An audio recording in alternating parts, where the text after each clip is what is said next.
بله بۆچی و ئەف جڤینە لە یەکەمین جڤینە لێڤەگەرە سیاسی و پایکۆت کرد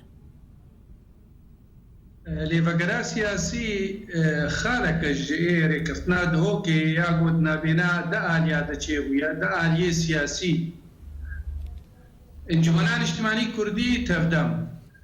گاف گاف هەفتوورە مەگۆ دوێ ئەم هەفتوورە حتا جواتێ خۆچێکن ئەس دەخوازم بێژم گەلکی لەسەر تێسەکناندن ئەنۆ 24دا درێکەفتنا دهۆکێدا مەگۆتیە لێڤەگەر نکارێ بکارێ خۆرابێ لە پشتی ئەندامەتیا سەر کەسی ئیرۆژی ئەو لێڤەگەرە سیاسی مەخۆست بەری گۆڕونێ کۆمیتەک ئالیە ئەنجومەنان نیشتیمانی کوردی لدار كتبو جبركو وا هبالارا تشتي برسكريكي هاي جه وقت وتمامي جيب هبدورا جبر نهر كس القامشلويا الكوباني العفريني انا الجهيدي تري انا براستي ايرو جهيم خابنيه دو ما بيست اعلام جراك عندني جوجباتك ايرو صحات سيهات وقتك كده جباتك ما انكسي ابو سر مستوى اوفيسي وبارتين وينا تبدي ولوجي ام وك انجمنان اجتماعي كردي ريكفتنا دهوكي الجمع مسألة استراتيجية امي بربي بدن قوت ريبوار نشن الا جباتاوي الدار كبي بأوايكي برازيبون والقور هيفي وطبعاتي ملتيما وجعبدينيا جنابي سروك مسعود جفيري كفتنيرا بله او كوميته هفبش يا كاروباري لفقرا سياسي او تفدمي تو بيواندي بورا نكربون حتى دو بير ام البندابر سباوابون هروا الا ما بخست ام هفدو ببينن سر مستوى كوميتا انجمني وتفدم ام كاربن تشتك هبي ام جارسر بكن ام هرن سر ماصا جباتا لبقري بو غيري ام كاربن دست هبيدين خبكن مسألة ريفبريه مسألة كاري لشكري دتشتي كرين كانت مسألة بشتي لبقري وكارانينا جباتاوي مسألة ريفبريه ياكو قلت بله مامۆستا فێسڵ دیارە هێلامە پێر هاتە برین ئەمێ هەوڵ بدن دیسا بەگەرن مامۆستا فێسڵ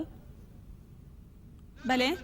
یەک ببێ حتا ئیرۆ ئەوا بۆ ئالیەک تەنێ مەخۆست لەشکەرن کەسن ئێتا ئالیە ئەنجومەنان نیشتیمانی کوردی ئەوژی بەشێکی گرنگی بن بەرخۆدانێت بەر هەرەمن کوردیدا بله مامۆستا تەفدەم چت خوازێ چما ئەڤ نەرێزگرتن لە بریارێوە از نزانم دخوازم ببێژم مخابن تەفدەم ئەم و تەفدەمێ بە هەمدوو خورتن وەک دە ئالیا نەمەسەلا پرسگرێکە گچەم تەفدەمێ بێ ئەم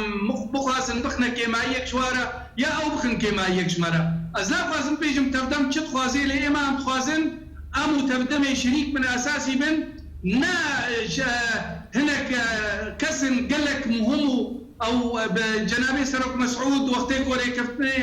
جابدير ياخذ كي باش قرتنا دوست وكس انا بدولتي كردستاني تمامي خوستنا ما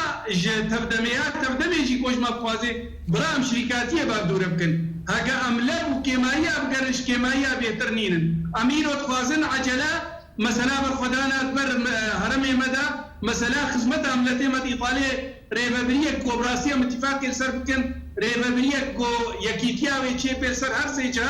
وام كار من ذاك من كاري جرينجي مثلا صوتك الفر صوتك دول جمنا او يا جرينج جبركو تمام مثلا توافقيا نا مثلا بدنقايا لاو توافق جيام خوازن ام فريقك من صبا حتى اكثري الاليه ماشي بيتردم بيجي اريد اكثري الاليه تردم يجي بيا راس كي جانا ام ويبكن ام تمشي بردن غيري خدمتها ملاتي خوا ارمانجي ملاتي خوا سوريا ايرو بر كونغرنت وليتشي برسكريكا بر جارسريتشي ام لها حجتها جارك دي بكرن وام استفاده شري كفتناها وليري بله مامۆستا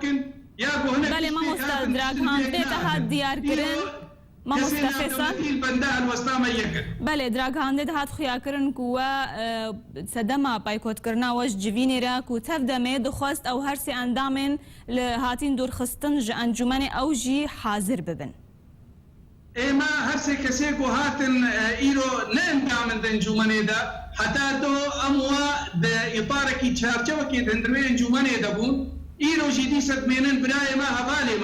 ما جوارك وامي بهردوره رونن تشبرس كريكي هي امي كاربن بهردوره جار سربكن هرسي برادر ندج من يمنا اوجي باعتبارنا كنتج من لام خوازن ام لي بكر انجومن حقي قوت انجومن وك شخصيه اعتباري ده اوبوزيسيون ذات كسينا بدولتي ده برياري وجه احترامي بن نمش كلامه بسيكا سارة قندر كو مش كلامه انجومان اجتماعي كردي ائتلاف ايرو اقرار بيتكي كسينا بدولتي اقرار بيتكن كسي كردستاني حتى برسكريك يميدي تري هيجي امكان بهمدورة جارة سركن اگر برسكريك بياما انجومان ينهي اكبدمية بله مامۆستا پرسامیا داویشتەرە دنەریناتەدا ئەڤ نەداویا لێڤەگەرا سیاسی و داویە ڕێکەفتنا دهۆکەیە از باور مناري كفتناد هوكي مسألة استراتيجية البيشكوتني جمهور جناب سروك مسعود شعبديريا كي كسينا دولتي تمام آريكاريا ملتي متكن وديد كوباني دلشيدي تري ريكفتناد هوكي ناب نشانك نهندك شبشقرتنك دولي كردستاني حتى اوبوزيسيون جي جملتي مرا ام حريص نسوي ريكفتني امي بردوام بنتيدا گەلک سپاس فێساڵ یوسف ئەندامێ